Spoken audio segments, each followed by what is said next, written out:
Strength is built on order. Chapter 1, Healing. First thing we will be going over in Chapter 1 is recovery tips. The next thing we're going to be talking about is nutrition tips. And then after we talk about nutrition tips, we're going to talk about the pre-workout. Now, why don't I just jump straight into the video and skip all this boring stuff? Well, if I do that, I would be screwing you guys over. And let me explain why. If I just told you the workouts you need or the progressions of the push-up and how to actually attain it, it's not going to do anything if you aren't prepared outside of the gym. Because, for example, recovery tips, which I'm about to explain, if you don't know anything about recovery, everything I talk about in this video will be meaningless, pointless. Hence why I'll be talking about that first. I have 4 basic, pretty well-known tips. Now, I'm going over this for the beginner who just needs to start. The first tip is you need to get 7 to 9 hours of sleep every single night. Why is this? Because while you work out in the gym, you tear your muscles. You recover your muscles and grow them back stronger when you're sleeping at night. Hence why you need 7 to 9 hours of sleep. How many rest days should you be taking? Well, if you're a beginner, I would suggest 3 days as a beginner. Actually, 3 to 4 days. Now, the reason is because when you're a beginner working out, it doesn't matter if you're a little kid or an old man, you need a lot of rest days because your body isn't used to working out. Now, as you work out for longer, say 1 year, 2 years, 3 years, you can start pushing that down, but never go past not having 1 rest day. You need at least 1 rest day. So in the beginning, 2 to 3 rest days, if not 4. Listen to your body. The second thing is when you're on first. Now the third thing I'm going to be explaining ties into the last one we talked about with taking 3 to 4 rest days. This one is sauna and hot showers. On your rest days and after your workout, if you take a sauna. If you don't have access to a sauna, take a hot shower. And that's on any rest days. It helps speed up and recover your muscles. Now, after your workout, there's a misconception that you should take a cold shower because it does discipline you, but never take a cold shower after your workout. It makes it so recovery takes longer. If you're going to take a cold shower, do it before your workout. If you're going to take a shower after your workout, take a hot shower. Now, this next one kind of ties into the actual workout, which we'll get to later. Between each set, take 30 seconds to 2 minutes of rest. Towards the beginning of the workout, 30 seconds will be probably more than enough.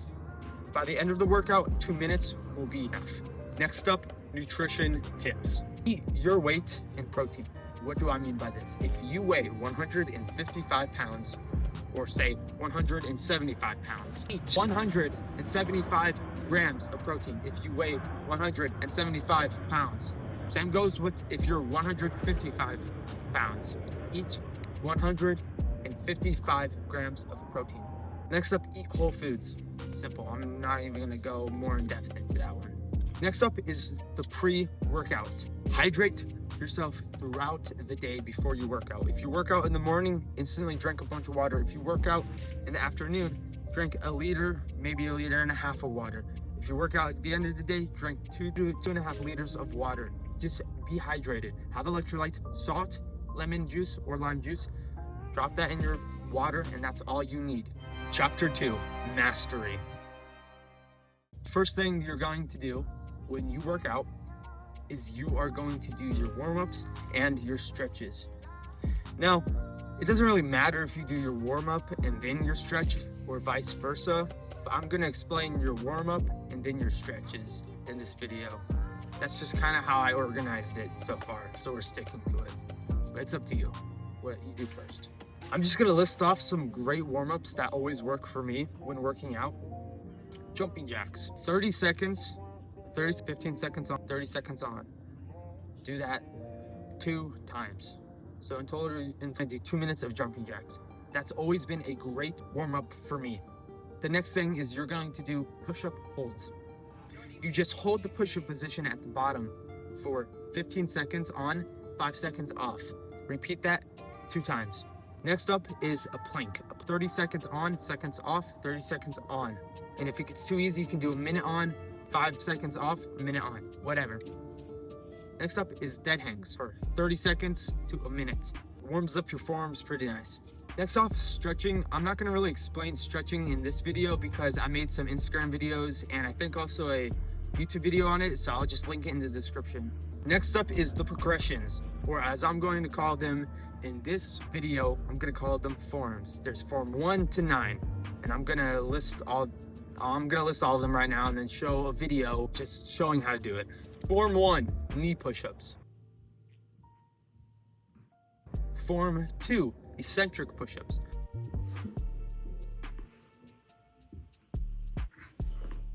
Form 3, full push-ups. Form 4, decline push-ups. Form 5, archer push-ups.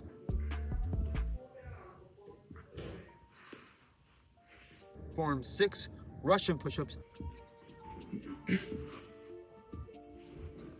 Form 7, explosive push-ups.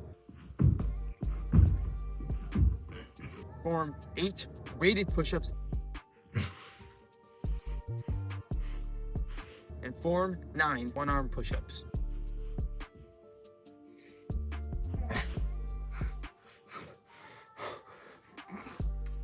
Where are you in this?